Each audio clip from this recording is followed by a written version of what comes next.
అభివృద్ధి జరగాలంటే ఎయిర్పోర్ట్ కావాలా. ఇప్పుడు మేము అదే మంచి వినందా, లాస్ట్ వరకు వినందా, ఎయిర్పోర్ట్ కావాలని ఏం చెప్తామంటే వినందా.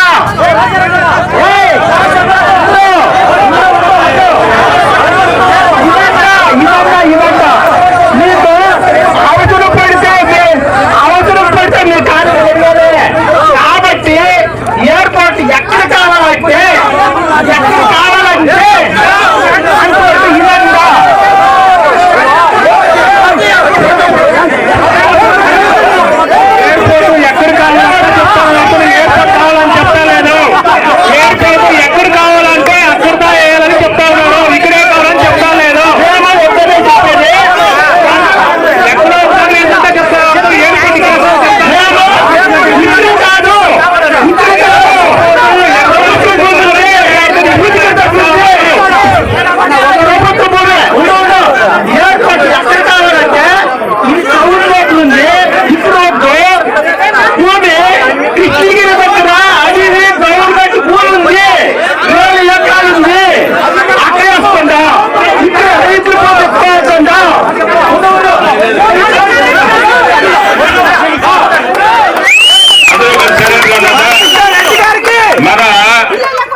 అంటే ఒసూరు కాన్సెన్స్ లో ఇంతవరకు 2 సిప్ కార్డులు వచ్చింది, కొన్ని వేల ఎకరాలు పోయింది.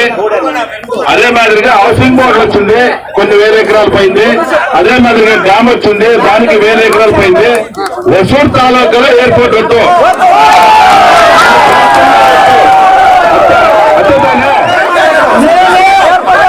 నేను అదే చెప్పేది, మన ఒసూరు ప్రాంతంలో కాదు.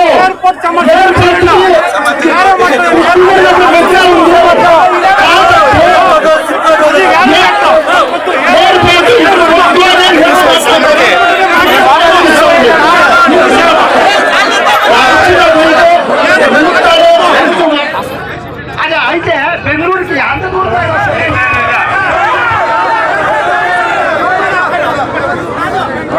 బెంగళూరులో ఎయిర్పోర్ట్ ఉంది లేదట్లా. బెంగళూరుకి ఎంత దూరంలో ఉంది ఎయిర్పోర్ట్? 50-60 కిలోమీటర్ల దూరంలో ఉంది. అట్లా మన ఒసూరులో ఉంటే ఒసూరులో అయింది అభివృద్ధి చాలు. ఒసూరు వ్యవసాయం నెలలు ఎత్తుకూడదనేస్తే మన ఇదే. అదే చెప్తా ఉన్నాను, మీరు ఇంకే మీరు ఓటు కదా ఇంకా లేదు మనకి.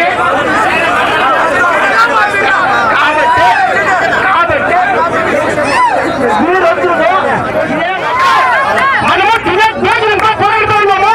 మన నాయకులు అందరూ ఇక్కడ వచ్చినారు, వాళ్ళ మాటలు దయచేసి శ్రద్ధగా వినండి. మనం ఇక్కడ వచ్చిన ప్రాజెక్ట్ ఏమంటే మనము ఎయిర్పోర్ట్ నిలిపాలా, ఎయిర్పోర్ట్ కావాలా,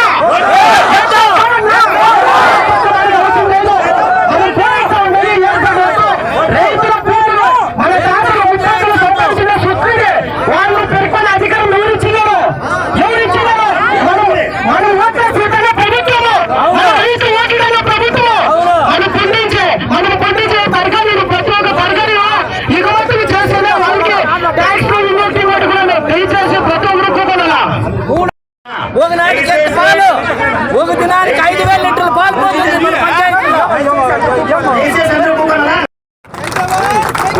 పోరాడదాం వ్యవసాయదారులు కాక పోరాడదాం. దీన్ని ఎట్టి సమయం ఏం కారణమైన జరిగినా సరే దీన్ని నిషేధం సాధ్యమే లేదు. ఈ ప్రాంత ప్రజలు భయపడాల్సిన పని లేదు. అయితే మీరు హుషారుగా ఉండాలా. ఏదో నేను చెప్పిన మాట తెలిసిన ఇంట్లో పోయి నిద్రపోయిపోదు. ఎప్పుడు ఏ టైంలో అయినా ఇదే మాది కాబట్టి మనకుండే భూములు ఇదే కాపాడుకొని వచ్చిన దానికే ఇప్పుడు 5 లక్షలు ఉండిన భూమి ఇప్పుడు 5 కోట్లు అయింది, 2 కోట్లు అయింది, 3 కోట్లు అయింది. ఇది ఉంటేనే మన తలమురై నెక్స్ట్ మన పిల్లలకంతా ఇది ఒక ఇది ఉంటుంది. దాన్ని ఇంకా మీరందరూ కాపాడుకోదానికి మేమంతా మేము ఎన్నుకుంటామని తెలియజేసుకుంటున్నా.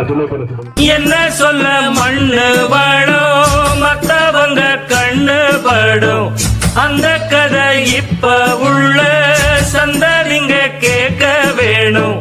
நம்முயிருக்கு மேலே மானம் அறியாதே, மானம் இழந்தாலே வாழ தெரியாதே.